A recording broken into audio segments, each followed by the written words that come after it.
Hello student, સ્વાગત છે તમારું મારી યુટ્યુબ ચેનલ એપી સ્ટડી સેન્ટરમાં. આજે આપણે શીખવાનું છે ધોરણ 8માં બેઝિક પદાવલી અને નિત્યસમમાં સ્વાધ્યાય 8.3નો પ્રશ્ન નંબર 3, પ્રશ્ન નંબર 4 અને પ્રશ્ન નંબર 5. તો ચાલો શરૂઆત કરીએ પ્રશ્ન નંબર 3થી. ગુણાકાર શોધો. તો સૌપ્રથમ આપણે અહીંયા ગુણાકાર કરવાનો છે. તો સૌપ્રથમ આપણે કરતા હતા એવી જ રીતે અંક હોય તેને આપણે અહીંયા અલગ લખી નાખીએ. અહીંયા કંઈ ન હોય તો 1, અહીંયા 2 અને અહીંયા 4.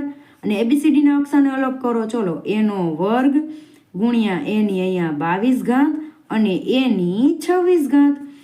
ચલો 4 2 ને 8. એની કેટલી ઘાત થાય કુલ? અહીંયા સરવાળો કરવાનો 26નો, 22નો અને 2નો. ચલો 6 7 8 9 અને 10. તો અહીંયા આવશે 0. 2 ને 2 4 ને 1 5. તો 8 એની 50 ઘાત. તમને ડાયરેક્ટ ન આવડે તો તમે રફમાં પણ સરવાળો કરી શકો. ચલો હવે આમાં 2/3 ગુણ્યા -9/10 સંખ્યા અલગ કરી લીધી. હવે x y એના ગુણ્યા x નો વર્ગ y નો વર્ગ. સૌપ્રથમ આ બે આપણે અહીંયા લખી નાખવાની સંખ્યા અને જે એબીસીડીના અક્ષર હોય એને આપણે છેડે લખી નાખશું.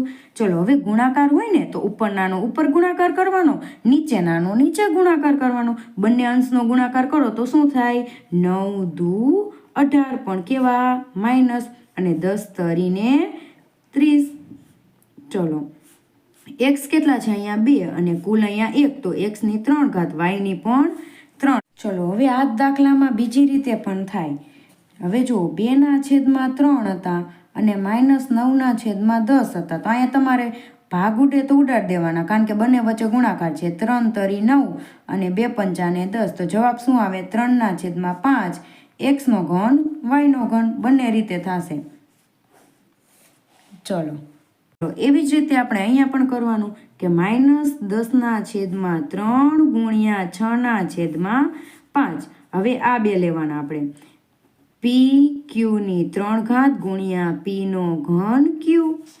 ચલો ઉપર નાનો ઉપર ગુણાકાર, નીચે નાનો નીચે ગુણાકાર. 10 6 60 પણ કેવા માઇનસ અને 5 તરી 15.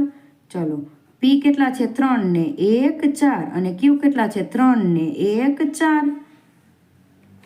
હવે અહીંયા જો છેદ ઉડાડવા હોય તો તમે ઉડાડી શકો કે 15 ચોક 60 -4 p ની 4 ઘાત અને q ની પણ 4 ઘાત. એમ નામ રાખશો તોય ચાલશે.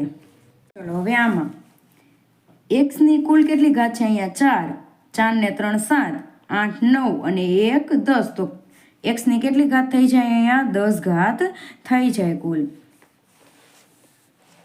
ચલો હવે આપણે જોઈએ પ્રશ્ન નંબર 4. પ્રશ્નો આપેલા છે તેને આપણે ઉકેલ મેળવવાનો છે. તો સૌ પ્રથમ આપણે અહીંયા એક બહુપદી આપેલી છે તેનું સાદુરૂપ આપવાનું છે અને પછી સાદુરૂપ આપીને એમાં x બદલે 3 કિંમત મૂકવાની ને x ના બદલે 1/2 મૂકવાની. સૌ પ્રથમ આપણે સાદુરૂપ આપશું.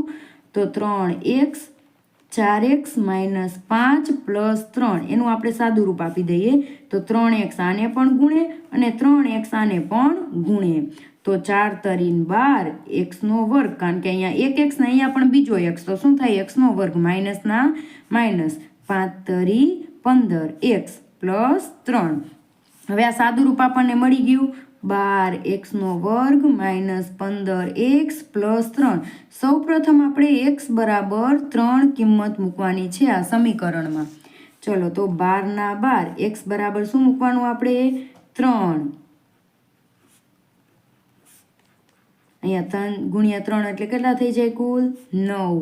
15 તરી 45 + 3.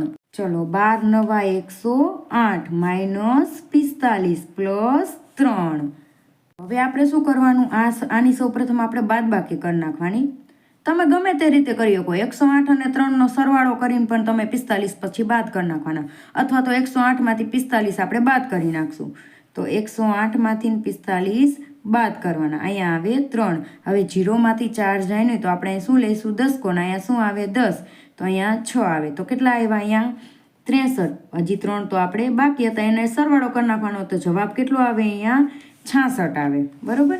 હવે આપણે આ જ રકમમાં શું કીધું છે? x બરાબર 1/2 મૂકવાના. 12x નો વર્ગ -15x + 3. x બરાબર શું મૂકવાનું? 1/2 2 મૂકવાના. ચલો તો 12 ના 12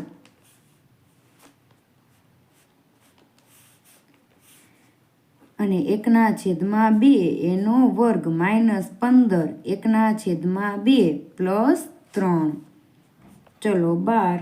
હવે અહીંયા 1નો વર્ગ કેટલો થાય 1 અને 2નો વર્ગ કેટલો થાય 4 -15 એકા 15 15/2 પ્લસ 3.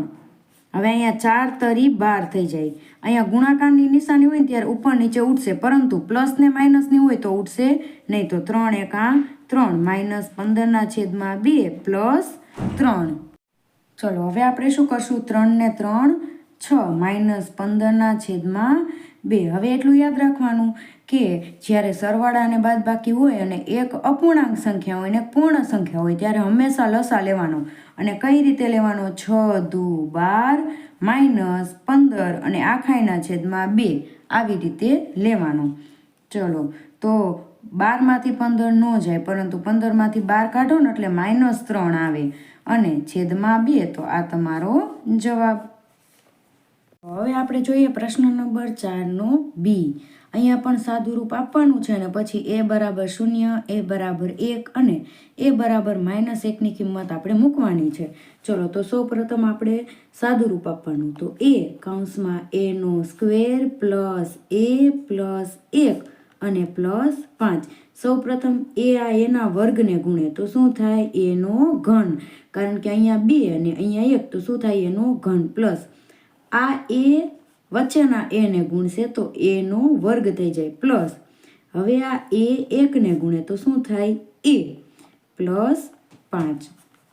ચલો હવે સાદું રૂપ આપી દીધું છે તો હવે શું કરવાનું? આપણે કિંમતો મૂકવાની. તો એનો ઘન, એનો વર્ગ અને એની અહીં કઈ ઘાતનો હોય તો કેટલી ઘાત હોય? 1 ઘાત પ્લસ 5માં એ બરાબર સૌ પ્રથમ આપણે 0 મૂકવાનું. તો સૌ પ્રથમ આપણે શું મૂકવાનું? 0. તો 0ની 3 ઘાત. અહીંયા પણ એ એટલે કે 0, એની 2 ઘાત. અહીંયા એ એટલે 0 પ્લસ 5. હવે 0ની 3 ઘાત એટલે 0 થાય, 0ની 2 ઘાત તોય 0 થાય. અહીંયા 0 તો આ ત્રણેયનો જવાબ શું આવે? 0 પ્લસ 5 એટલે જવાબ શું આવે? 5 આવે. હવે આ જ રકમમાં આપણે એ બરાબર 1 મૂકવાના. એ બરાબર શું મૂકશું? આપણે 1 મૂકશું. ચલો તો 1નો ઘન, એ એટલે કે 1, એનો વર્ગ, અહીંયા 1 પ્લસ 5. 1નો ઘન 1 થાય કારણ કે 1 કેટલી વાર કરવાના? 3 વાર કરવાના તો 1 જ આવે.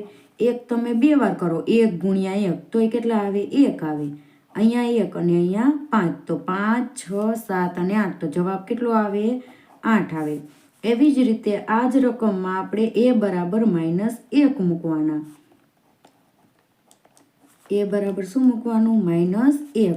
તો -1ની 3 ઘાત -1ની 2 ઘાત પ્લસ એ એટલે -1 પ્લસ 5. ચલો હવે મેં તમને આગળના વિડીયોમાં શીખવાડ્યું હતું કે જ્યારે એકી સંખ્યા હોય ત્યારે માઇનસ રહેશે અને બેકી સંખ્યા હોય ત્યારે માઇનસ કેન્સલ થઈ જાય. તો -1 કેટલી વાર કરવાનો? આપણે 3 વાર. તો હું તમને રફમાં શીખડાવું કે -1 ગુણ્યા -1 ગુણ્યા -1 કરો તો માઇનસ રહેશે અને 1 એકા 1 આવશે અહીંયા. તો આનો જવાબ શું આવે? -1 આવે. ચલો પ્લસ હવે અહીંયા જુઓ તમે -1 ગુણ્યા -1 બેકી સંખ્યામાં માઇનસ છે તો તે કેન્સલ થઈ જાય. શું આવે? 1 એકા 1. તો આનો જવાબ શું હશે? +1 આવે. Plus minus minus 1/1 plus 5. ચલો -1 પ્લસ 1 -1 અને પ્લસ 5. ચલો +1 અને -1 કેન્સલ થઈ જાય અને 5માંથી 1 જાય તો કેટલા વધે? 4 વધે. તો જવાબ શું આવે? અહીંયા 4 આવે. હવે આપણે જોઈએ પ્રશ્ન નંબર 5. સરવાળા કરો. તો સૌ પ્રથમ અલ્પવિરામ છે ત્યાં આપણે શું મૂકી દઈશું? સરવાળો. p - q અલ્પવિરામ છે ત્યાં સરવાળો q - r અને r - p આપણે સરવાળો કરવાનો. તો સૌ પ્રથમ અહીં સાદું રૂપ આપવું પડે. તો આ p આને ગુણશે ને આને ગુણશે તો શું થાય? અહીંયા p નો વર્ગ માઇનસ હવે q ને ગુણે તો p q પ્લસ આ q અંદરના q ને ગુણે તો શું થાય? q નો વર્ગ માઇનસના માઇનસ હવે ક્યુ આરને ગુણે તો શું થાય ક્યુ આર પ્લસ આ આર અંદરના કૌંસના આરને ગુણે તો શું થાય આરનો વર્ગ થઈ જાય ને આર પીને ગુણે તો શું થાય આર પી થઈ જશે. હવે સમાન પદ હોય આપણે લખી નાખવાના સાથે અને સમાન ન હોય તો આપણે સૌપ્રથમ વર્ગવાળા પદ લખી નાખી.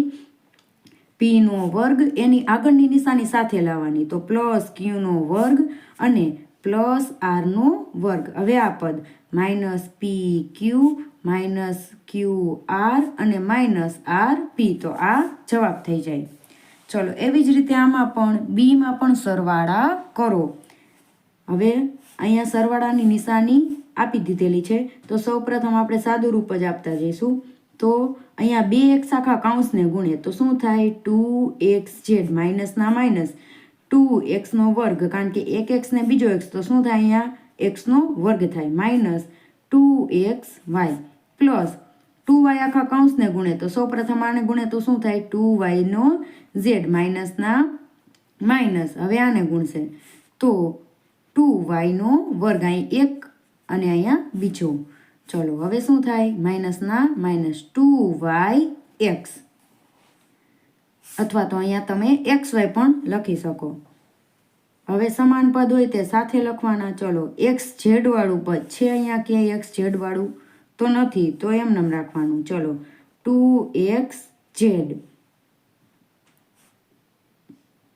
માઇનસ 2xનો વર્ગ xના વર્ગ વાળું નથી માઇનસ 2xy અને અહીંયા 2xy જુઓ તમે તો શું થઈ જાય માઇનસ 4xy થઈ જાય પ્લસ 2yz માઇનસ 2y નો વર્ગ. હવે વર્ગવાળા પદ આપણે સાથે લખ નાખી માઇનસ 2xનો વર્ગ માઇનસ 2y નો વર્ગ પ્લસ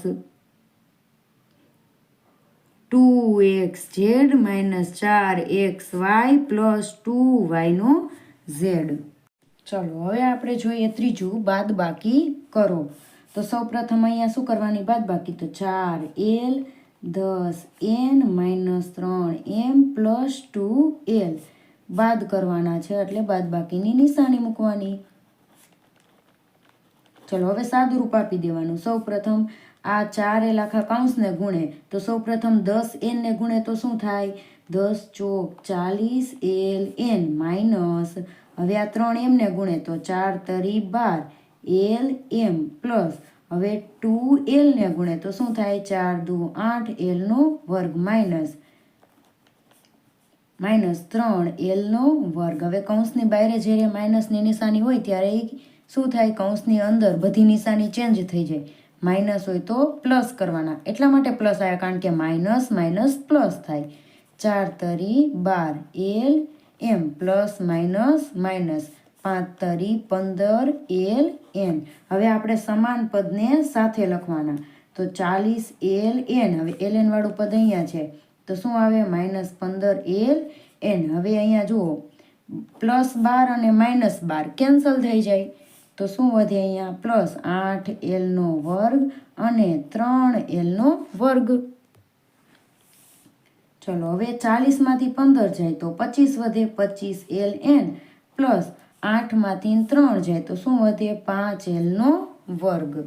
ચલો હવે આપણે જોઈએ ડી બાદ બાકી કરો તો 4c minus a plus b plus c માંથી આખી સંખ્યા બાદ કરવાની છે તો શું મૂકશું આપણે બાદ બાકી આખી સંખ્યા છે એટલે આપણે અહીંયા છગડીયો કૌંસ કરીને લખશું 3a plus b plus c minus 2b a minus b plus c. ચલો હવે આ 4c આખા કૌંસને ગુણે તો સૌ પ્રથમ a ને ગુણે તો શું થાય માઇનસ 4ac પ્લસ 4bc ને પ્લસ 4c નો વર્ગ. હવે માઇનસના માઇનસ સૌ પ્રથમ આપણે નાના કૌંસ છોડવા માટે આપણે છગડીયો કૌંસ રાખશું તો 3a આખા પદને ગુણે તો શું થાય 3a નો વર્ગ plus 3ab plus 3ac માઇનસના minus. હવે અહીંયા સાદું રૂપ આપવાનું તો 2ab માઇનસ માઇનસ પ્લસ અથવા તો કૌંસની બાયરે માઇનસ છે એટલે અંદરની નિશાની ચેન્જ કરી નાખવાની. શું થાય 2b નો વર્ગ પ્લસ માઇનસ માઇનસ 2bc. ચલો હવે શું કરશું આપણે? આ એમના પદ લખ નાખવાનું. 4ac 4bc પ્લસ 4c² હવે કૌંસની બાયરે માઇનસ છે એટલે બધાની નિશાની આપણે ચેન્જ કરવી પડશે. તો માઇનસના માઇનસ 3a². અહીંયા પ્લસ છે તો શું આવી જાય? માઇનસ આવી જાય. પ્લસ છે તો માઇનસ, માઇનસ છે તો પ્લસ, પ્લસ છે તો માઇનસ અને માઇનસ છે તો પ્લસ. એટલા માટે કર્યું કારણ કે કૌંસની બાયરે માઇનસની નિશાની છે એટલે. હવે સમાન પદ સાથે લખવાના. -4ac અને અહીંયા -3ac plus 4bc plus 2bc -3ab plus 2ab. હવે વર્ગવાળા પદ તો -3a² -2b² પ્લસ 4c². ચલો હવે આ બે પદનું આપણે શું કરી નાખશું? સમાન પદ છે એટલા માટે સાદુરૂપ આપી દઈશું.